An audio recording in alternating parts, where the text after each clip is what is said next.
Hello. Hello. सत्साई बहन जी। सच साई भगत जी। जी।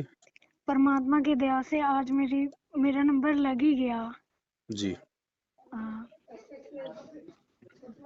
कहाँ से बोल रहे हैं? हेलो। जी बहन जी, कहाँ से बोल रहे हो? सच साई भगत जी। सत्साई। मैं गाजियाबाद से बोल रही हूँ, मीनाक्षी उदासी। जी बोलिए। हाँ भगत जी, मैंने दिवाली से पहले आपको मैसेज किया था शंका अच्छा। समाधान की पुस्तक के लिए। अच्छा। तो अभी तक मेरे पास ना पुस्तक नहीं आई है। अच्छा। तो मैं यही पूछना चाह रही थी कि वो पुस्तकें, मतलब मैसेज तो आया था, ओके आपका लिखा हुआ आया था, तो वो पुस्तकें मतलब कोरियर हुई हैं या नहीं हुई हैं? अगर ओके लिख के आया है तो आपके पास पुस्तक आ जाएगी बहन जी। बीच में थोड़ी पुस्तक समाप्त हो गई थी, दोबारा से छपी है, अब भेज रहे हैं हम दोबारा से। अच्छा भगत जी, वो कब तक आ पाएंगे? क्योंकि मुझे ना पुस्तक बहुत थोड़ा जल्दी चाहिए थी, मैंने इसलिए मैसेज भी बहुत जल्दी करा था। मेरे घर में शादी भी आ रही है, अच्छा अच्छा अच्छा। तो उसके लिए मुझे यही डर लगा रहता है कि कोई नियम मर्यादा मतलब खंडित ना हो। छोटी मोटी हम्म। गलतियां तो रोज होती ही हैं। जी। तो मैं यही पूछना चाह रही थी कि वो यहाँ पे कोई आसपास में सात संगति वाला कोई सत्सेवक भाई हो बहन हो गाजियाबाद के आसपास में? भगत तो काफी हैं साथ संगत से जुड़े हुए, दिल्ली, गाजियाबाद, नोएडा में, लेकिन अब दास बहन जी किसी का नंबर नोट नहीं करता है, क्योंकि मेरे पास दिन में सैकड़ों फोन आते हैं। फोन मैं आते नंबर हैं। मैं नहीं सेव कर पाता किसी का भी। और दूसरी बात, मैं इसलिए भी सेव नहीं करता क्योंकि मुझे किसी से कोई स्वार्थ भी नहीं होता कि भाई हाँ ये पैसे वाला है, ये अच्छे पद पोस्ट वाला है, इसका नंबर सेव कर लो, कल को काम आएगा। काम केवल हमारे परमात्मा आना हाँ, ये तो सही कह रहे हो भगत है ना। जी। तो मैं नंबर नहीं रखता बहन जी संगत में किसी का भी। ठीक है, जिससे भाई कोई मेरा काम पड़ता रहता है उनके मैं जरूर सेव कर लेता हूँ। अच्छा, यहाँ पे कोई आसपास में सात संगति होती हो दिल्ली में आपके या बुलंदशहर में होती है। बुलंदशहर में होती है? हाँ। बाकी तो पुस्तक आ जाएगी शंका समाधान की आपके पास, ऐसे कोई बात नहीं है। तो भगत जी, आप मुझे थोड़ा सा बस ये बता दीजिए कि जैसे मेरे परिवार में मेरे जेठ की लड़की की शादी है, जी। तो वो पास में ही रहते हैं, तो मतलब वैसे जा सकते हैं? जैसे मतलब मैं 2-4 मिनट को चली जाऊं, बस शक्ल दिखा के आ जाऊं उसमें किसी कोई को? दिक्कत नहीं है बहन जी, उसमें कोई दिक्कत नहीं है। परिवार में सुख दुख में शामिल होने के लिए गुरुजी ने कभी मना नहीं किया है। आप कहीं भी जाओ, देश विदेश में, पूरी दुनिया खुली है, लेकिन सिर्फ अपनी मर्यादाओं के साथ रह के जाओ। फिर आपको कोई भय नहीं है। जो गुरुजी ने जो मर्यादा बता रखी है ना, ना शादी विवाह में लेना ना देना है, ना किसी की शॉपिंग कराने में कोई सहयोग करना, ना किसी को कोई सलाह देना कि भाई चांदी के हाँ, बनवा ले, सोने के बनवा ले, ये करवा ले, वो करवा ले, इतनी तीड़ ले आओ, इतने कपड़े ले आओ। इन हमने चीजों से किसी तो भी मैं चीज दूर में हूँ। कोई सहयोग नहीं करना है। बाकी आप वहां हाँ, जाओ, आपका परिवार है, खाना खाओ, भोजन खाओ, बैठो, परमात्मा की चर्चा करो, सुख दुख की बातें करो, कोई दिक्कत नहीं है। लेकिन जहां पे ये कर्मकांड, रीति रिवाज, पूजा पाठ और बेकार की परंपराओं की जहां पे कोई बात आती है ना, हाँ वहां जी। पे बिल्कुल दो टूक जवाब दे दो कि भाई मैंने नाम दीक्षा ले रखी है, मैं इन चीजों से दूर हूँ, माफी चाहती हूँ। बस वहां कोई शर्मा शर्मी नहीं फिर। ठीक है भगत जी। बाकी कहीं जाओ बहन जी, पीहर में जाओ, ससुराल में रहो, अपनी सहेली के जाओ, कहीं जाओ, हमें क्या दिक्कत है। मालिक कहते हैं भगत कबीरा तेरी झोपड़ी गलकटियन के पास, जो करेगा सो भरेगा, तू क्यों भया उदास। हमें किस बात का भय है। हमें अपनी मर्यादाओं में रहना है। अब जैसे किसी आदमी को शुगर है हाँ जी। और डॉक्टर ने मीठा खाने के लिए मना कर रखा है, हाँ तो जी। डॉक्टर ये थोड़ी कहेगा कि आप शादी में मत जाओ, आप जी अपने ससुराल में मत जाना। डॉक्टर कहता कहीं भी जाओ, लेकिन भैया जो नियम है, मीठा मत खाना बस। ठीक है भगत जी। तो भगत जी, गुरु जी के नियम मत तोड़ना, बाकी चाहे फिर कहीं भी जाओ बहन जी। ससुराल वाले तो मेरे विरोध करते हैं, मेरे पति तो बहुत ही ज्यादा विरोध करते हैं। पर देखो मैं कर रही हूँ, परमात्मा ये की भक्ति संघर्ष है पे बहन डटी जी, हुई हूँ। हाँ। इसी को कहते बाकी हैं संघर्ष। जो पीहर वाले हैं वो मान ही नहीं रहे, मैंने उनको बहुत समझाने की कोशिश करी। मेरी जो भाभी है, अभी सन 2020 में मेरे भाई की शादी हुई है रमणी हम्म। से ही। हम्म। वो मुंडका से हैं, सन हम्म। 2004 से जुड़े हुए हैं। हम्म। मैंने अपने भाई को बहुत समझाने की कोशिश करी, वो कह रहा हाँ मैं समझ गया, तेरी बातों से लग रहा है, तूने हम्म। पवन के वीडियो देखे हैं, तू उसके चक्कर में मत फंस, वो अपनी डपली बजा रहा है, ये अपनी डपली बजा रहे हैं, कोई कुछ हम्म। नहीं है।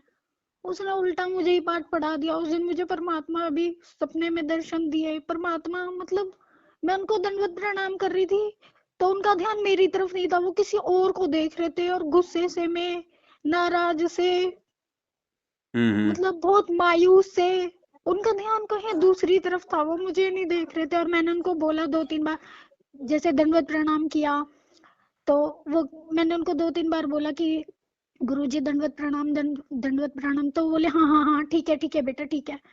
ऐसे करके उन्होंने छोड़ दिया। मैंने उसे बहुत समझाने की कोशिश करी, वो तो मानते ही नहीं है, आए दिन मुंडका में ही बैठे रहते हैं। देखो बहन, ये आत्म कल्याण का मार्ग है और परमात्मा ने साफ साफ कह रखा है कि आत्म कल्याण के मार्ग में ना तो भाई की माननी, ना अपने पति की माननी, ना पत्नी ने अपने पति की माननी, ना पति ने पत्नी की माननी, ना माँ बाप की माननी। ये आत्म कल्याण का मार्ग है। ये केवल परमात्मा के ज्ञान को आधार बना के देख के चलने से ही सफल होगा। दूसरी बात बहन जी, अगर आपने नाम लिया है तो आपको पता है कि परमात्मा का ज्ञान दुनिया से अलग है, शास्त्रों के अनुसार है, और दुनिया की हाँ जी। परंपराओं के जो है ये विपरीत है। तो हाँ संघर्ष जी। तो इसमें होगा ही होगा है, नो डाउट। अब संघर्ष का सामना हमने आंखों में आंसू निकाल के नहीं करना, वो तो एक कमजोर आत्मा की पहचान हो जाएगी। संघर्ष का सामना हमने गुरुजी पे विश्वास करके करना है। अगर हम अपने परमात्मा के लिए 2 कदम आगे बढ़ाएंगे, सास ससुर की गालियां खाएंगे, अपने पति की मार या गाली खाएंगे, उनके ताने सुनेंगे, उनके व्यंग सुनेंगे, सहन करेंगे, तो परमात्मा उस भगत के साथ में रहेगा। हम पहले डर जाते हैं, ये हमारी सबसे बड़ी कमजोरी है। जबकि डरे हुए लोग वो हैं क्योंकि वो काल प्रेरित हैं, उनके ऊपर परमात्मा का हाथ नहीं है। और काल का सबसे पहला दाव क्या है? इस परमात्मा की भक्ति से भगत को दूर करने का दूर डर, करने का भय। डर। वो डराएगा, तेरे को घर से निकाल देंगे, तेरा ये हो जाएगा, तेरा कोई ठिकाना नहीं होगा, तू दर दर की बहुत ठोकर खाएगी। अरे सही कह रहे हो भगत भगत जी। है, परमात्मा अपने भगत को दर दर की ठोकर खाने देगा क्या? मीराबाई भक्ति के नहीं, लिए अपना घर छोड़ के चली गई थी, किसने संभाला उसको वृंदावन में? परमात्मा ने परमात्मा संभाला ने। था। हर हर अच्छे बुरे आदमी से उसको बचाया परमात्मा ने। उसकी उसकी खाने पीने की व्यवस्था की परमात्मा ने। तो मालिक साथ रहेगा। हम बहन जी कोई सुने थोड़ी हैं, हम बिना धनी के थोड़ी हैं। लेकिन सही कह हम रहे हो पहले भगत ही जी। हम हार मान जाते हैं, हम डर जाते हैं, क्योंकि काल का काम है भय कि यार भय। ये प्रॉपर्टी नहीं छीन जाए, ये भाई है कहीं बाद में मेरे को जमीन दे ना दे, मकान में हिस्सा दे ना दे। तो वो पहले हमारे को डरा देता है काल। सही कह रहे हो भगत जी, काल भगवान तो पूरा दाव चला रहे हैं अपना। रोज बहुत सपने आते थे मुझे बीच में कि तेरा डाइवोर्स हो जाएगा, तेरा यूं हो जाएगा, हो जाएगा तेरा तो हो वो जाएगा, होगा। डाइवोर्स हो जाएगा तो कौन सा मेरा यही परमात्मा से कनेक्शन कट गया? ऐसे पति ना जाने कितने मिलियर कितने मिलते रहेंगे। यही ठान रखे ये भगत जी आत्मा आप। का पति अब की बार मिला है, इसका हाथ नहीं छोड़ना हमने। चाहे चाहे, चाहे हमारा घर छूटे, चाहे परिवार छूटे। और फिर परमात्मा क्या कहते हैं बहन जी? जय तू चाले 1 कदम, मैं चालू कदम 60, जय तू हो जा काठ की, मैं हो जाऊं लोही की लाट। भगवान अपने भगत से 2 कदम आगे चलता है जो संघर्ष करता है मर्यादा में रह के। फिर तो भगवान की आवश्यकता ही नहीं है। फिर भगवान की भक्ति कौन करेगा? अगर भक्ति करते करते भी, परमात्मा कहते हैं, अगर भक्ति करते करते भी मेरे भगत पे संकट आवेगा तो हमें कौन पूछेगा? हमें कौन पूछेगा फिर? ये मालिक की वाणी है। सही कह रहे हो भगत जी। लेकिन भगत इसके लिए जी बहन जी थोड़ा विश्वास चाहिए, थोड़ा इसके लिए मतलब समर्पण चाहिए। ठीक है भगत जी। समर्पण चाहिए। अब जैसे छोटा बच्चा होता है, बाप उसको तीसरी मंजिल पे ले जाके उसके दोनों हाथ पकड़ के अगर उसको दीवार से नीचे कर देता है, तो बच्चा बहन जी डरता नहीं है, क्योंकि उसको अपने बाप पे विश्वास है कि ये मुझे छोड़ेगा नहीं। हाँ जी। और वो बच्चा जब समझदार होता है और उसका यार दोस्त उसके हाथ पकड़ के अगर बिल्डिंग से नीचे करना चाहे, वो नहीं होता है, क्योंकि उसको विश्वास नहीं होता उस पे। तो हमने उस प्रकार से एक बालक की तरह अपने गुरुजी पे हमने अंधा विश्वास करना पड़ेगा, सही कह रहे हो भगत तब जी। बात बनेगी बहन जी। परमात्मा ना जाने किसकी व्यवस्था बहन जी किसके माध्यम से करवा दे। कितने ऐसे घर परिवार हैं भगत समाज में, कितने ऐसे परिवार हैं जो केवल अकेले हैं, करोड़पति हैं, अरबपति हैं, उनकी कोई सेवा करने वाला नहीं है। क्या पता भगवान कहाँ पे सेट कर दे अपनी उस आत्मा को, उससे भी अच्छा माहौल दे देगा उसको भक्ति के लिए। हाँ जी। तो डरना नहीं है बहन जी कि पति निकाल देगा, घर से निकाल देगा। ये घर हमारे हैं क्या? नहीं भगत जी, हैं? आपकी वीडियो से, आपकी बातों से भगत जी बहुत हिम्मत मिलती है। आपको देख के ऐसा लगता है कि जैसे परमात्मा ने ना एक नौका भेज दी, हम डूबते हुए को सहारा दे दिया। आपकी बातों से बहुत हिम्मत मिलती है भगत जी। बस आप अपनी सेवाएं ऐसे ही करते रहना।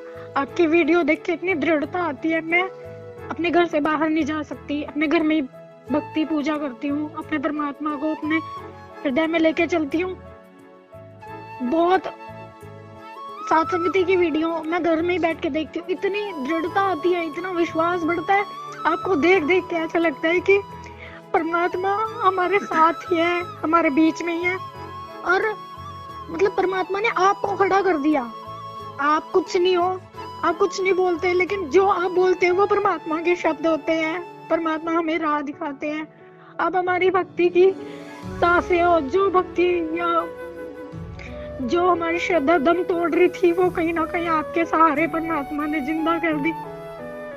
कोई नहीं बहन जी, ये परमात्मा की मेहर है। और गीता जी में परमात्मा ने हमें यही तो पढ़ाया कि अर्जुन, बलवानों का बल और बुद्धिमानों की बुद्धि मेरे हाथ में है। तो भगत जी, बहन जी, इस 21 ब्रह्मांड के सभी प्राणियों का जो कंट्रोल है वो सतगुरु रामपाल जी भगवान के हाथ में है। भगवान के आपका हाथ में पति है। कोई भगवान से बड़ा नहीं है, आपके सास ससुर कोई भगवान से बड़े नहीं है।